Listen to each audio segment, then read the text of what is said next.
Hello, did you know that if you draw near to God, He will draw near to you? Hello, I'm Clarence, I'm the preacher, and I'm here to tell you more about how to get closer and closer to God, starting right now. In James 4:8, James just straight out says, draw near to God and He will draw near to you. Now the question, of course, is, how do we do that? And there are two parts to this answer, two halves. Let's call it a positive half and a negative half. There's the part you need to add, and there's the part you need to take away. Let's start with the positive. Psalms 119 and 105. David says, Thy word is a light unto my feet. Thy word lights my path. And so what I'm going to tell you is, if you really want to get near to God, the instruction book for doing that is the Bible. It is your map for how to get close to God. You cannot just follow your heart. Proverbs 28:26 says, He who trusts in his own heart is a fool. Now, I know some people think they can just sit down and get all feely, tingly, and kind of feel good inside, and they equate that with drawing near to God. But let's be frank.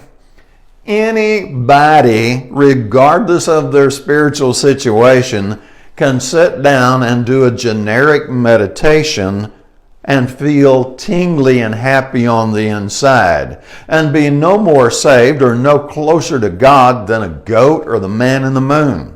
If you want to get close to God, you have to follow God's instructions for how to get close to Him. Jeremiah 10:23 would tell us it's not in man who walks to direct his own steps. Or how about Jeremiah 17:9, where he says, the heart of man is desperately wicked. So we don't trust ourselves. We don't go by our own instinct. We don't make up our own religion. If you want to get close to God, then you take His source, the Bible, and you follow what God said. Now, there's a whole lot to study there, I get it. But the first half of the answer is, you pick up your Bible, your map, and you start learning the map, and you start doing what's in the map. And if you'll honestly do that, then you will start moving closer and closer to God. Now, the second half of that is you got to get rid of the stuff that's repulsive to God. 1 Peter 1:15 and 16, my favorite verse to use to remind us that God is holy, says that we need to be holy as God is holy. So now I want you to get an idea here. God is way up here, and He is infinitely holy. He is the ultimate in holy. And now we want to get close to Him. We want to close the gap all we can. We can't have sin in our life. We can't have the things that repulse God in our life.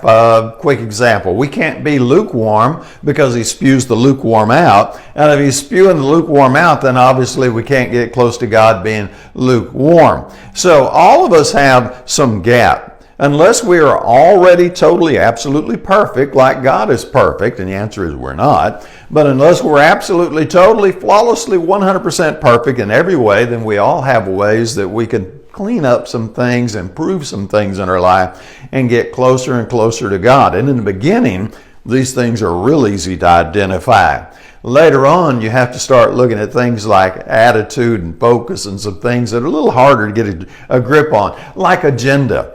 A lot of people want to be part of God's family thinking, oh yeah, I get close to God, He's going to bless my plans.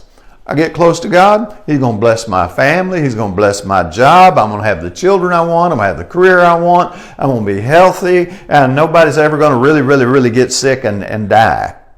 Now see, that's wrong. Because that's a focus on one's own agenda. The people who get really close to God are not wanting Him to just bless their agenda. Now that's okay, but it goes way deeper than that. Our agenda is secondary to God's agenda, and the people that really get close to God are willing to present their bodies a living sacrifice, their agenda a living sacrifice, and say, I want to be on God's team. I want to work on the projects God's working on. I want to do the work that He's doing. And if that means I forget my agenda and leave it behind, so what? Because God's work is the eternal work. Our agenda is all into the tombstone. We brought nothing in, we take nothing out. And if we don't work in His work, then we're not taking anything. I mean, that's just the way that works. So we start getting close to God and we start purging out the old stuff. We deliberately get rid of the old stuff. So you ask yourself, and literally do this from day to day, What are some things in my life that I could improve? Where are some things that it was okay for where I was a year ago, but I need to be better now? Or maybe, what are some things I'm doing in my life that are just absolutely wrong? And I need to stop them and I need to change. What are some attitudes or some focus or priorities I need to change? Where can I hone myself, polish myself to be a better Christian today than I was yesterday? This is the thing you do over and over and over again, consistently, constantly, perpetually working on your life so that you can get closer and closer and closer to God and close that gap. And if you really, really want to seek the face of God and you really, really love God, this is going to be an awesome project. This is what you want to do. This is what you got on board to start with if you understood Christianity well enough in the beginning. So one last comment and we'll be done. And that is, this is deadly serious.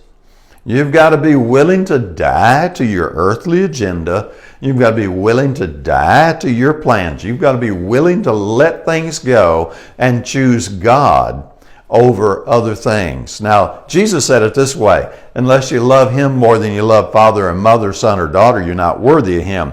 Or He said it in another place, Luke 9:69, I think, where He said, if you put your hand to the plow and look back, you're not worthy of Him. You got to be willing to say no to the distraction of the world and say yes to God if you really, really want to close that gap and get close to God. Share this video if you think it would help somebody else. Put your comments below, of course. Love to hear from you. Ask a question if you have it. Maybe we'll use it to make a video. And as always, I hope you have a great day.